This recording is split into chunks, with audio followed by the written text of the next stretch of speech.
Episode of the Self-Development with Tactics podcast. It is early in the morning. It is 9 a.m. I'm still a tiny bit quote-unquote ill. I'm just not 100% whatever. But we are back here and we are talking about, I think it's going to be breakups and Stoicism. Because as far as I know, that there's still an article left that I've began talking about, but I've never ever finished it. And so I'm actually having it here on the side. There it is. There it is. Amazing. So here we go. We went through actually quite through a bit. I guess the last thing was a lifetime versus dead time, which I still believe is very important, so I do want to recap it a bit. A lifetime versus dead time. A lifetime is actually living, dead time is merely existing. And so if you're merely existing, if it's like every day is the same thing and you hate every single fucking day, this is not what life should be about.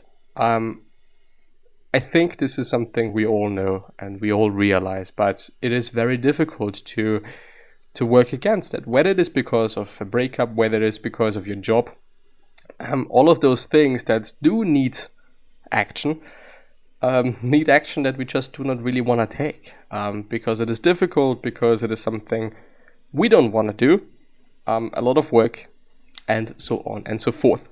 But still, when you're noticing that you hate every single fucking day of your life, you should probably do something about that.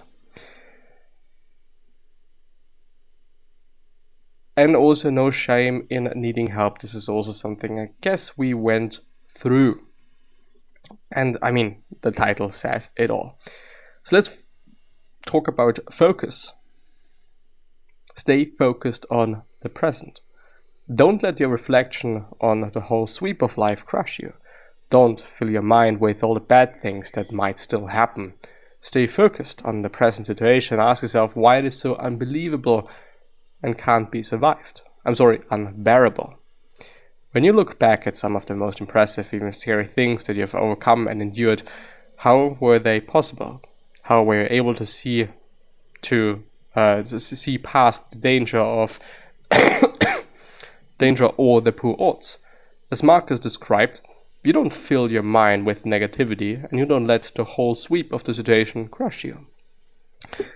A character in Chuck Palahniuk's or S novel, like the man's novel, Lullaby says, the trick to forgetting the big picture is to look at everything close up.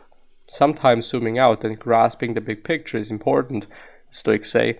Other times, though, it is counterproductive and overwhelming to be thinking of everything that lies ahead. So by focusing exclusively on the present, we are able to avoid or remove those intimidating and negative thoughts from our frame of view.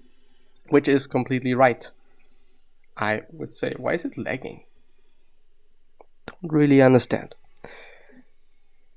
Encoding overload, consider turning down video settings or using a faster encoding, but I could just also...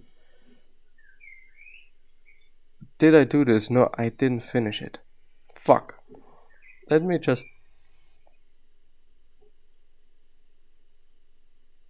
I just might have really fucked up right now. I think I haven't saved it. The poster I made. But it is okay. It is what it is. I still hope that the stream is okay. It does not say any dropped frames, so it might just be laggy from my side, not from the streaming side. Probably is the case, but anyway. A man walking a tightrope tries not to think about how high up he is or how far the other side is. Like us, he's better off putting one foot in front of the other, in the present or in the very close distance. It's a pretty good metaphor. I like it. I like it because accepting what is. Happiness and freedom begin with a clear understanding of one principle. Some things are within our control and some things are not.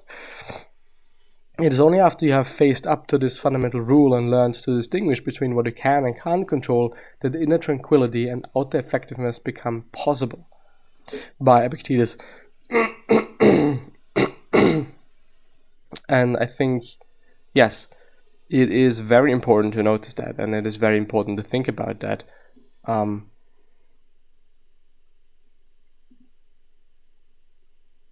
I do also wonder, why didn't he ask me to save my file?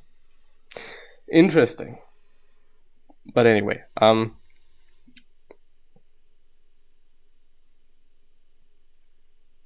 don't seek for everything to happen as you wish it would, but rather wish that everything happens as it actually will, then your life will flow well. Stoicism finds first and foremost teaches us that we can't control or rely on anything outside what Epictetus called our reasoned choice, our ability to use our reason to choose how we respond and reorient ourselves to external events. Something happened that we wish had not. Which of these is easiest to change, our opinion or the event that is past? Probably the event, right? The answer is obvious: accept what happened and change your wish that it had not happened. Stoicism calls this the art of acquiescence. To accept rather than fight what happens. It's also amor fati, love, faith. The most practiced Stoics take it a step further. Instead of simply accepting what happens, they urge us to actually enjoy what has happened. Whatever it is, Nietzsche, many centuries later, coined the perfect expression to capture this idea: amor fati, a love of fate, or love your fate, or love faith. Many different translations apparently. It is not just accepting, it is loving everything that happens, which brings us to always love. Hecate says, I can teach you a love potion made without any drugs, herbs, or special spell. If you would be loved, love. Seneca. In adversity, it is so easy to hate. Hate defers blame, it makes someone else responsible, it's a distraction too. We don't do much else when we're busy getting revenge or investigating the wrongs that have possibly been done to us. Does this get us any closer to where we want to be? No. It just keeps us where we are, or worse, arrests our development entirely. You know what is better? What is a better response to something you don't like? Love. That is right, love. For the parents that let you down, for the bureaucrat who lost your paperwork, for the group that rejects you, for the critic who attacks you, the former partner who stole your business idea, the bitch or the bastard who cheated on you, love.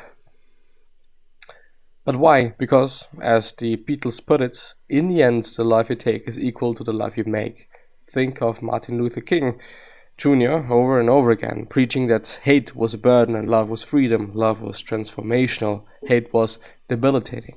Hate, he said, is a cancer that gnaws away at the very vital center of your life and your existence. It is like eroding acid that eats away the best and the objective center of your life. There is almost no situation in which hatred helps, yet almost every situation is made better by love or empathy. Understanding, appreciating, even situations in which you are in opposition to someone. And who knows, you might just get some of that love back. Reminds me of karma, and karma actually being pretty practical. When I'm giving a lot of love, the chances of me receiving love are way, way, way, way higher compared to me just being a dumbass, being an asshole. And just, of course, people are gonna react in a certain way when I'm an asshole to them or towards them. This is just gonna happen. But of course, when I'm responding with love to them, they're also gonna react in a certain way. It just really does make sense. But yeah, with this being said, and my voice being gone